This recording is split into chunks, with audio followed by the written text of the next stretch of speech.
In this video, we talk about the top 5 questions to ask your real estate agent, why these questions are important, and what it all means to you. All that and more, and quickly, because I have a fear of speed bumps, and I am slowly getting over it.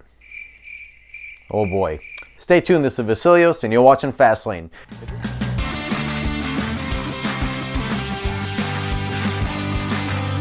If this is your first time on this channel and you want to get the latest actionable tips from a local realtor that actually save you time, save you money, and result in a smooth real estate deal, give us a like, hit the subscription button below, and smack the bell icon so you don't miss any content. Now, onto it. Number 1, are you full of part-time agent? First and foremost, if you're asking any of these questions, chances are the agent will have the right answer to say. However, what you need to do is see if their answers are sincere. You need to try and read them properly. A part-time agent may not be as available as a full-time agent and will most likely not be as attentive as a full-timer. Also, if it's their full-time job, they are more likely to be professional, knowledgeable, and successful than if it's their part-time career. A follow-up to this could be, what did you do prior to real estate and what led them to become a real estate agent in the first place? Generally speaking, you're going to want to work with a full-time agent. You will need someone who is prompt and that is able to communicate with you as important issues come about and can handle them in such fashion. Number 2, are you a good communicator?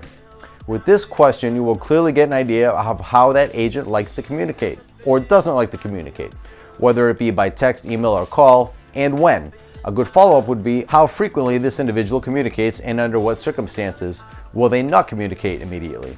Perhaps they will during dinner or waiting till after dinner, if they have a consistent time conflict, no calls after 8 p.m., etc. Also, especially while you're in the escrow process, you're going to want consistent updates, or at least I would, and you need to know if that agent or realtor will follow up with you as regularly or not as you would like, and how best to do so. Also, to get a really good read is to ask the agent, what in your communication arsenal do you need to work on? The response will give you a great insight into that agent running his or her business as a professional outside looking in on themselves. Number 3, why should I hire you? This question will give you a great idea as to the mindset of the individual, and with their response, you will be able to gauge just how passionate they are about this business and working with people, which is rather important in real estate.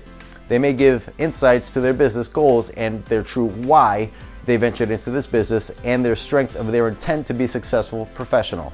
I believe their intensity and their answer, or lack thereof, will tell you a lot about that individual that you may or may not want to hire. After all, the whole reason for interviewing and asking all these questions, be it for a real estate agent or even for a job opportunity, is to see if your values match each other's and if you'll be a good fit for each other. Number 4, how are you going to handle negotiations? There are a few steps in the negotiation process. Part 1 would be the offer, the inspection, and next would be the appraisal part of the deal.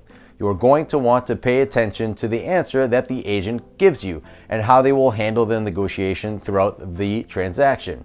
Do they give examples and details of negotiating on the past client's behalf? And are they able to deliver facts and professional opinions that not only lead to just making a transaction cross the line, but also to making the right decision for the clients? A good example would be how to handle a low appraisal and just see how deep the agent dives into that answer.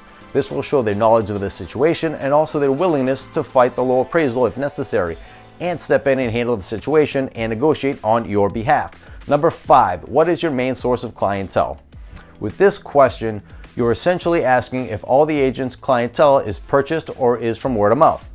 If all their clients are from purchase Zillow leads and they have very little word of mouth clientele, that's a very telling sign that maybe their service isn't the greatest. They might be great, but when you're able to get referrals from referrals and you're able to build your business through an exceptional service and people talking about you and telling others, that's a sign you know how to handle yourself and build a business in this industry.